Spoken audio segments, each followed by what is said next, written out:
Assalamualaikum warahmatullahi wabarakatuh. Berjumpa kembali dengan Pak Guru di sini di channelnya Pak Guru. Pembahasan kita pada kali ini adalah pelajaran 2, yaitu beriman kepada Allah dan Rasulnya.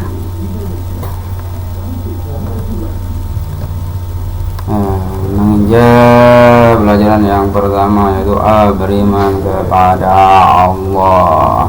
Yang satu, mengenal Allah melalui alam semesta. Kalau kita melihat ke langit, ada langit, bintang, bulan, di situ semuanya adalah ciptaannya Allah. Tidak ada manusia yang bisa menciptakan bulan, tidak ada manusia yang bisa menciptakan matahari, termasuk bumi yang kita tempati ini. Tidak ada manusia yang membuatnya. Jadi manusia tidak bisa membuat bumi, bulan, langit, matahari, itu tidak bisa. Nah, ini kita melihat benda-benda di sekitar kita. Apa itu benda-benda di sekitar kita? Beragam. Jadi ada benda yang tidak bisa bergerak dan ada yang bisa bergerak. Ya. Jadi yang tidak bisa bergerak seperti kursi, buku, gunung, bangunan, batu, ya itu ya, pensil. Terus yang bisa bergerak apa saja? Hewan. Nah, ini hewan-hewan, ada hewan laut, hewan darat, ya. Ada manusia, tumbuhan, bunga. Nah, ini adalah ciptaan Allah yang bisa bergerak dan tumbuh.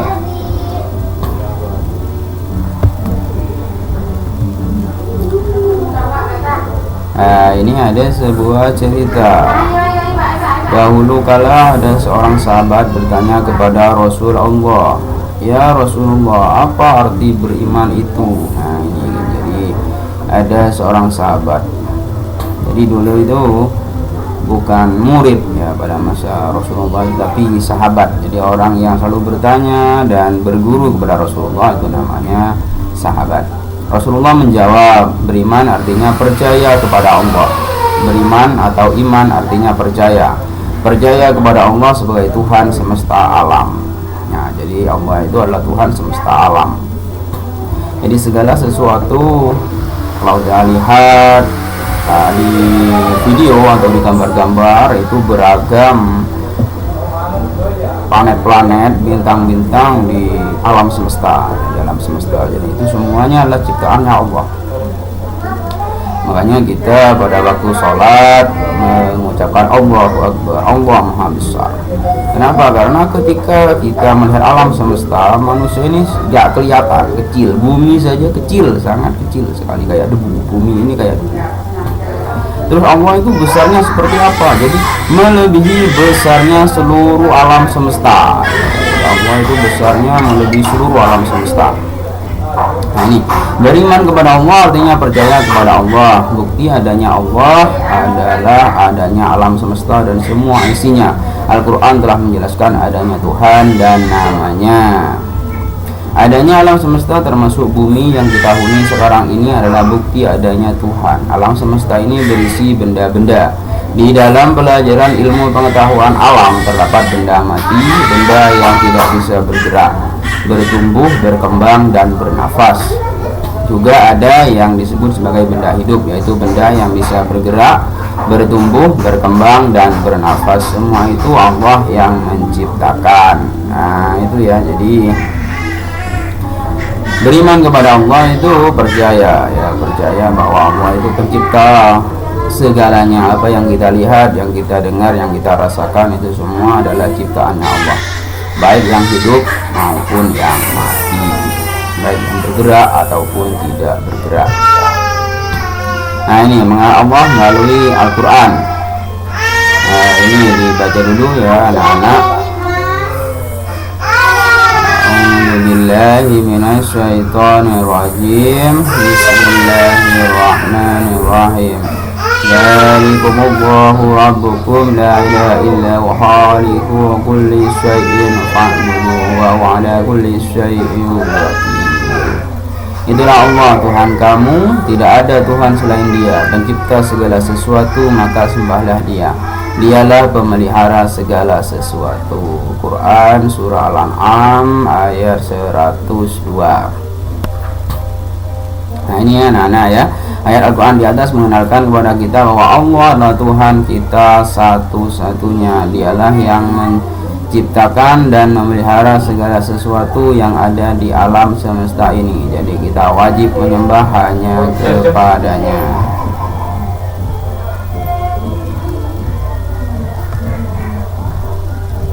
Nah ini mengenal Allah melalui Asmaul Husna. Untuk bisa mengenal sesuatu biasanya melalui namanya. Demikian juga mengenal Allah. Allah SWT memiliki nama-nama yang baik atau lebih dikenal dengan nama Asmaul Husna. Nama Allah sangatlah banyak, tapi yang dipanggilkan oleh Allah kepada manusia hanya 99 nama melalui perantara wahyu, yaitu Al-Quran. Jadi kita sudah terbiasa ya melafalkan Asmaul Husna yang 99, dan mungkin sudah banyak yang hafal Asmaul Husna. Tapi kita di sini hanya membahas beberapa saja, di antaranya Al-Basir. Apa itu Al-Basir? Al-Basir adalah Maha Melihat ya. Jadi Allah itu maha melihat segala sesuatu, baik yang samar ataupun jelas, baik yang kecil ataupun besar. Nah, itu Al-Basir. Jadi Allah itu maha melihat apa yang dilakukan oleh hambanya. Yang kedua Al-Adlu. Apa Al-Adlu? Itu adalah maha adil. Nah, maha adil. Jadi manusia diciptakan oleh Allah sudah ada takarannya masing-masing. Nah ini takaran, ini ya timbangannya masing-masing. Jadi segala sesuatu itu sudah ada sejak zaman dahulu. Ada yang miskin, ada yang kaya, ada yang pintar, ada yang tidak pintar, ada yang pendek, ada yang tinggi, ada yang hitam, ada yang putih. Jadi beragam. Karena keberagaman itulah kita bisa saling mengenal.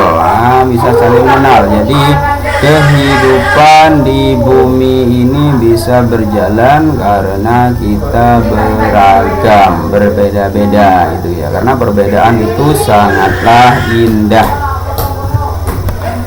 Nah ini ada ayat berapa? Al-Hujurat ayat 13. Al-Hujurat ayat 13 menceritakan tentang keberagaman. Itu A'udzu billahi minasyaitonir rajim. Bismillahirrahmanirrahim. Ya ayyuhan nasu inna khalaqnakum min dzakarin wa unsa وجعلناكم شعوبا وقبائل لتعارفوا إن أكرمكم عند الله أتقاكم إن الله عليم خبير. Artinya, wahai manusia, sungguh kami telah menciptakan kamu dari seorang laki-laki dan seorang perempuan.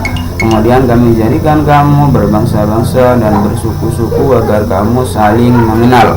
Sesungguhnya yang paling mulia di antara kamu di sisi Allah ialah orang yang paling bertakwa. Sungguh Allah maha mengetahui, maha teliti. Nah ini ya, jadi surah Al-Hujurat ini menjelaskan kepada kita bahwa Nabi Muhammad itu diutus ketika manusia sudah berbangsa-bangsa dan bersuku-suku, sudah beragam. Nah, sudah beragam. Ada beragam bahasa, suku, dan bangsa. Makanya Nabi Muhammad itu diutus kepada seluruh umat manusia. Nah, bukan kepada bangsa tertentu, tapi kepada seluruh umat manusia. Cuman yang paling mulia yaitu adalah yang paling bertakwa. Apa itu takwa? Takwa adalah menjauhi larangan Allah dan mematuhi atau melaksanakan segala perintah Allah. Itu namanya takwa ya. Selanjutnya Al-Azim. Al-Azim, apa itu Al-Azim? Nah, Al-Azim adalah Maha Agung. Ini ya. Jadi Allah itu Maha Agung. Dialah yang Maha Agung dari segalanya. Jadi tidak ada yang lebih agung. Agung itu besar ya, lebih besar dari Allah. Maha Agung, Maha Sempurna, Maha Besar.